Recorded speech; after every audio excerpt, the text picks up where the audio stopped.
পরিদাদুর সঙ্গে ফেলুদার সম্পর্ক নেই, পরিদাদুর সঙ্গে কাকাবাবুর সম্পর্ক নেই, পরিদাদুর সঙ্গে অন্য কারো সম্পর্ক নেই। পরিদাদু পরিদাদুরই মতন একদম। আপনারা দেখছেন সেলুলয়েড এবং আপনাদের নিজস্ব ইউটিউব চ্যানেল।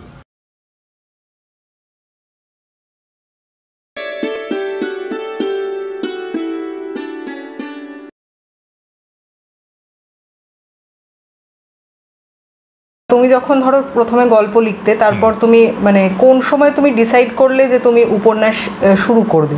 মানে এই একটা ট্রানজিশন, ধরো যারা গল্প লেখে তারা তো ছোট ছোট করে জিনিস লিখতে অভ্যস্ত হয়ে যায়, সেখান থেকে ধরো একটা তোমাকে বড় উপন্যাস লিখতে হবে, বা তোমার কাছে ফরমাইশ এলো যে তোমাকে আনন্দমেলার জন্য উপন্যাস লিখতে হবে, সেক্ষেত্রে তুমি নিজেকে কিভাবে প্রস্তুত করলে, বা তোমার কি নিজের থেকেই মনে হলো যে এবার আমার গল্প থেকে উপন্যাসে শিফট করা উচিত?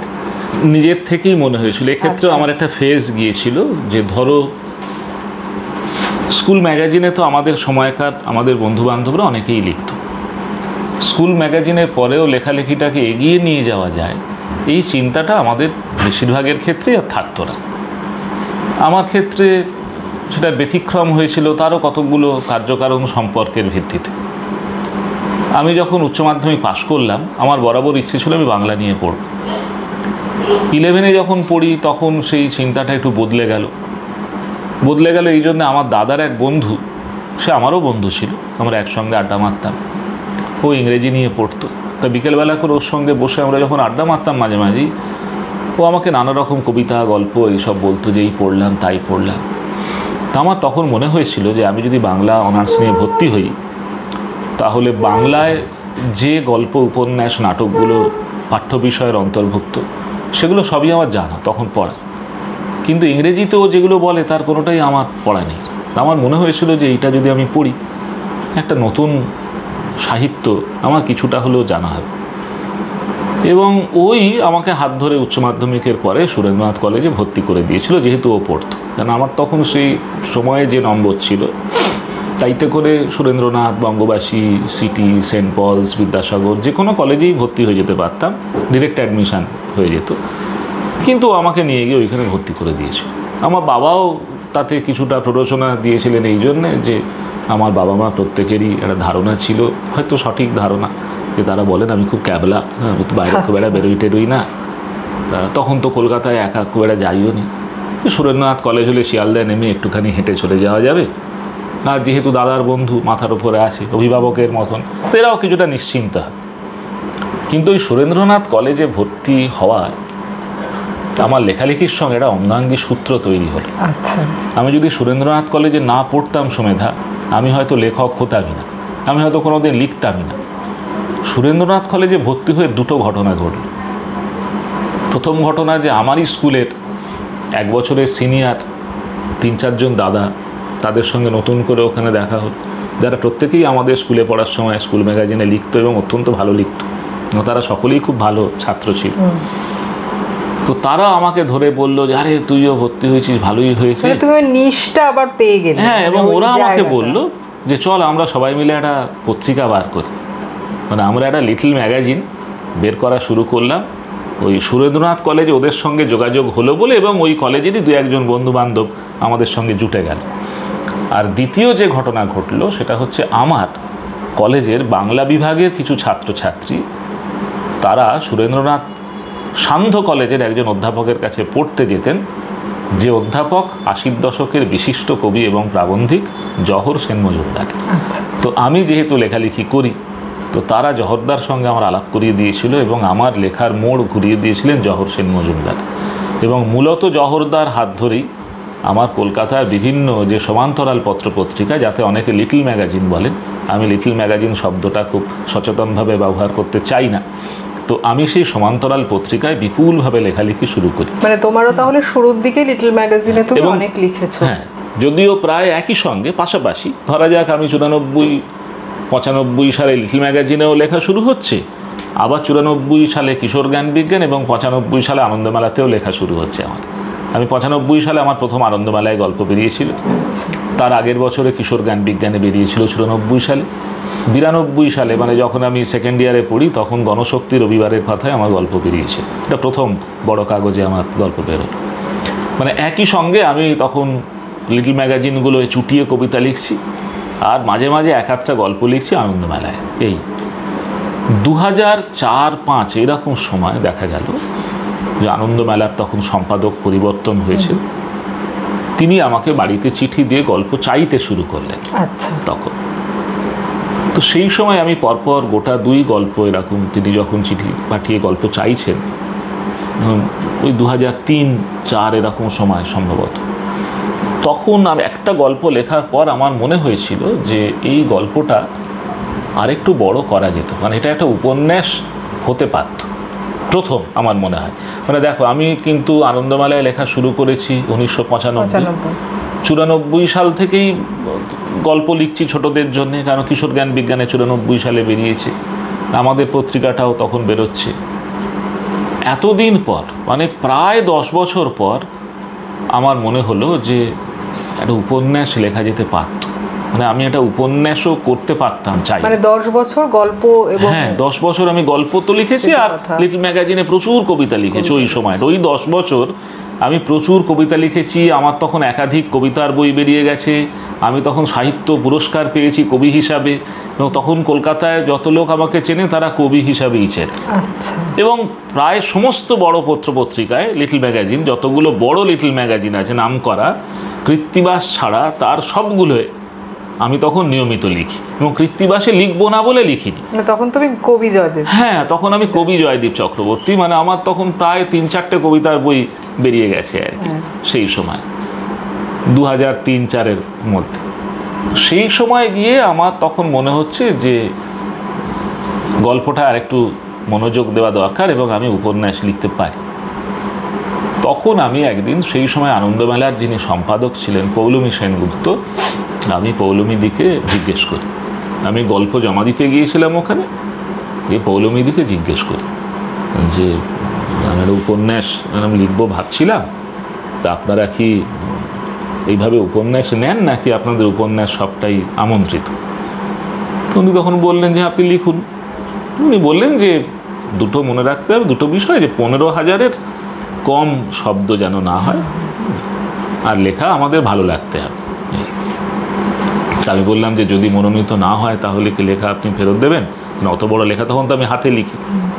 উনি বললেন আপনি লেখা এখনো শুরুই করেননি, আপনি অমনোনয়নের কথা ভাবছেন, যে আপনি তো আগে লিখুন, লেখাটা জমা দিন, তারপরে তো ওই সব চিন্তা। তো তারপরে আমি বাড়িতে এসে একটা লেখা লিখে ওকে জমা দিই, এবং 3 মাস পরেই ফোন করে জানান যে লেখাটা প্রকাশিত। আর তখন একটা কথা জানতে ইচ্ছা করছে, এখন ধরো যখন আমরা মানে কম্পিউটারে লিখি আমরা তো ওয়ার্ড কাউন্টটা দেখতে পাই, যখন হাতে লিখতে তখন কি গুনে গুনে দেখতে? হ্যাঁ, গুনে, মানে ওই ছোটবেলায় স্কুলে পড়ার সময় যেমন প্রশ্নের উত্তরে থাকতো না যে 150 ওয়ার্ড, হ্যাঁ কি 200 শব্দ, তখন আমরা যেভাবে গুনতাম যে কতগুলো লাইন আর প্রতি লাইনে কতগুলো শব্দ, তো সেইভাবে মনে করো যে একটা পার পেজ কতগুলো শব্দ হতে পারে দেখে নিয়ে কত পৃষ্ঠা লেখা হয়েছে একটা হিসেব করে নিতাম, যে তার মানে এত হাজার শব্দ লেখা হলো। তো ওইভাবেই তখন হিসেব করতে হতো আর কি। তো প্রথম উপন্যাসটা যখন বেরোলো তার কিছুদিন পরেই আমাকে একদিন ফোন করে পৌলমীদি ডেকে পাঠালেন অফিসে। মানে এটা আমার জীবনে খুব মারাত্মক। আমি শুনেছি মানে উনি নবীন লেখকদের খুব উৎসাহ দিতেন, এটা আমি কিন্তু অনেকের কাছে শুনেছি। পৌলমীদি না থাকলে আমি হয়তো উপন্যাস লিখতে পারতাম না। ওনার অকালে চলে যাওয়াটা মানে খুব ক্ষতি, মানে এবিপি গ্রুপের ওটা খুবই ক্ষতি আর কি। তো আমাকে একদিন পৌলমীদি ডেকে পাঠালেন, ডেকে পাঠিয়ে উনি একটা উপন্যাস লেখার ফরমায়েশ করলেন। এবং তখন আনন্দমেলায় হিজিবিজি বলে একটা ম্যাসকট তখন এসেছিল, উনি আমাকে বললেন যে হিজিবিজিকে একটা চরিত্র করে আপনাকে একটা উপন্যাস লিখতে হবে আনন্দমেলার জন্য। বললেন যে প্রথম উপন্যাসটা শীর্ষেন্দু মুখোপাধ্যায় লিখছেন, দ্বিতীয় উপন্যাসটা আমরা আপনাকে ভেবেছি। তো আমি বললাম যে শীর্ষেন্দু মুখোপাধ্যায় লিখছেন তারপরেই আমি? তা বললেন যে হ্যাঁ আমরা তেমনই ভেবেছি, এটা আপনাকে লিখতে হবে। আমি বললাম যে কত শব্দ? উনি বললেন অন্তত 25,000 শব্দ। আমি অত বড় লেখা আগে কখনো লিখিনি। আমি খুব নার্ভাস হয়ে বললাম যে পৌলমীদি আমি তো এত বড় লেখা কখনো লিখিনি, আমি কি আদৌ পারবো? উনি বললেন যে আপনি পারবেন মনে হয়েছে বলেই আপনাকে ডেকে পাঠিয়ে বলছি, আর সব কিছুই তো শুরু করতে হয়। উনি একটু বোধহয় কাটথ্রোট কথা বলতেন, ভীষণ ভীষণ একদম ঠোঁটকাটা, ভীষণ ঠোঁটকাটা ছিল, খুব একটা মন রেখে কথা বলা উনি বলতেন, একেবারেই বলতেন একদম মুখের ওপরে যা বলার শটান সোজা সাপটা বলতেন। তিনি আমায় বললেন যে আপনি পারবেন মনে হয়েছে বলেই আমরা আপনাকে ডেকে পাঠিয়েছি, আর সব কিছুই তো একদিন শুরু করতে হয়, কাজে আপনি শুরুটা করুন। পৌলমীদি আমার থেকে 4-5 বছরের বড় ছিলেন, কিন্তু আমাকে আপনি করেই বরাবর কথা বলতেন, নাম ধরে আপনি বলতেন। তো বলার পরে উনি যে কথাটা বললেন তাতে করে আমি খুব চার্জ হলাম। উনি তারপরেই বললেন যে আপনি শুরু করুন, তারপরে যদি আপনার মনে হয় যে না আমি ধাড়াচ্ছি বা আমি একেবারেই পারবো না, তাহলে আমরা অমুককে লিখতে বলবো, বলে উনি একজন অত্যন্ত বিখ্যাত সাহিত্যিকের নাম বললেন। আমি তার নামটা আর বলছি না এখানে। তো অত্যন্ত বিখ্যাত একজন সাহিত্যিক, আমি নিজেও তার লেখার যথেষ্ট ভক্ত, ছোট থেকে তার লেখা আমি পড়তে পড়তে বড় হয়েছি। তো তার নাম করলেন। এইটা যখন পৌলমীদি বললেন সুমেধা, মানে আমি তখন দেখলাম যে আমার হাঁটু কাঁপছে। মানে আমি তখন ভাবছি যে ওর আগে আনন্দবাজার কর্তৃপক্ষ আমার নাম ভেবেছেন, আমাকে লিখতে বলছেন, তা না বলার কোনো প্রশ্নই ওঠে না। তাই বললাম ঠিক আছে পৌলমীদি, আমি ওটা তোমার একটা তখন আমার মনে হয় বিরাট অ্যাচিভমেন্ট মনে হলো এটা, তখন একটা ইন্সপিরেশন যে আমাকে ভালো করতেই হবে, আমাকে ভালো করে লিখতেই হবে। তো তখন উনি বললেন যে ঠিক আছে আপনি যান, আপনাকে আমি 3 মাস সময় দিচ্ছি লেখার, আপনি লিখুন, আর 15 দিন পর পর আমাকে একবার ফোন করে জানাবেন যে লেখাটা কত দূর এগোলো, আর লেখা পুরো শেষ হলে এসে জমা দেবেন। ঠিক আছে। তো তারপরে আমি ওই লেখাটি লিখেছিলাম, হিজিবিজির দেশে বলে একটি উপন্যাস লিখি এবং জমা দিই। সেটা আনন্দমেলায় ছাপাও হয়, এবং ওই প্রথম আনন্দ পাবলিশার্স থেকে আমার বাড়িতে চিঠি আসে যে আমরা এই লেখাটি গ্রন্থাকারে প্রকাশ করতে আগ্রহী, আপনি সম্মতিপত্র পাঠান। তো ওইটাই আমার প্রথম বই হয়। তারপরে নতুন স্কুলে গঙ্গাপদ বই হয়ে বেরিয়েছে আনন্দ থেকে আমার। এগুলো কি সবই তোমার ওই ছোটদের কিশোর উপন্যাসের মধ্যে এগুলো? হ্যাঁ। আর একটা যেটা জিজ্ঞেস করার, এই কিশোর উপন্যাস এবং ছোটদের 50টি গল্প, এই দুটোই তোমার ছোটদের গল্পগুলোই মূলত বেরিয়েছে, এবং সেগুলো শুধু তো আনন্দর মানে প্রকাশিত সেটা নয়, অন্য প্রকাশনা থেকে মানে অন্য কোথাও ম্যাগাজিনে বেরিয়েছে সেরকম গল্প বেরিয়েছে। তো এই দুটো বইয়ের মানে আমার যেটা মনে হয়, ধরো অনেক কবি বা লেখকের সংকলনের মধ্যে নিজের একটা লেখা থাকা আর একটা পুরো সংকলন নিজের নামে হওয়া, মানে একটা সমগ্র আর কি, এটা কিন্তু একটা মানে সাংঘাতিক অ্যাচিভমেন্ট। তো এই দুটো বই যে তোমার পাশাপাশি বেরোলো, একটা গল্প সমগ্র এবং একটা কিশোর উপন্যাস সমগ্র, এই দুটোর তোমার মানে কিভাবে এলো এবং এই দুটো আলটিমেটলি ফরমেটিভ পিরিয়ডটা সম্পর্কে আমাদের যদি। প্রথম কথা, দুটো কোনোটাই সমগ্র নয়। কেমন? প্রথমটি হচ্ছে ছোটদের 50টি গল্প, এবং এই 50টি গল্পের একটাও কিন্তু আমার অন্য কোনো বইতে নেই। আচ্ছা। আমার অন্যান্য ছোটদের যে গল্পের বইগুলো আছে বেরিয়েছে, তার কোনোটাই এই 50টা গল্পের একটাও নেই। এমনকি যে সংকলন বই, ধরা যাক এমন বেরোয় না অনেক, যে এরকম 100 জন লেখকের 100টা গল্প আছে, মানে এমন কোনো সংকলনেও নেই ওই গল্পের একটাও। মানে ওই 50টা গল্প এর আগে কোনো বইতে কখনো এক্সক্লুসিভ 50টা গল্প, যেগুলো শুধু পত্রপত্রিকায় ছাপা হয়েছে। এই বইটা প্রকাশ পাওয়াটার পেছনে খুব মজার গল্প আছে, যে সেটা হচ্ছে যে আমি অনেকদিন আগে একবার আনন্দমেলায় একটা ধারাবাহিক উপন্যাস লিখেছিলাম। সেই ধারাবাহিক উপন্যাসটা আমি ভেবেছিলাম যে আনন্দ থেকে বই হবে, হবার কথাও প্রাথমিকভাবে হয়েছিল। তারপরে দেখছিলাম যে অনেক দেরি হচ্ছে বইটা হতে। তো তখন ওখানে আনন্দ পাবলিশার্স থেকে আমাকে জানানো হয়েছিল যে এই মুহূর্তে ছোট ছোট বইগুলো আমরা খুব একটা করছি না, একটু মোটা বইগুলোর দিকেই আমরা বেশি মনোযোগ দিচ্ছি এই সময়। তা আমি সেই শুনেও এটা তখন অন্য জায়গায় দিয়ে দিই, তখন আমি আর অপেক্ষা করি। তো ওটা আমার মাথায় ছিল যে একটু মোটা বইগুলো ওরা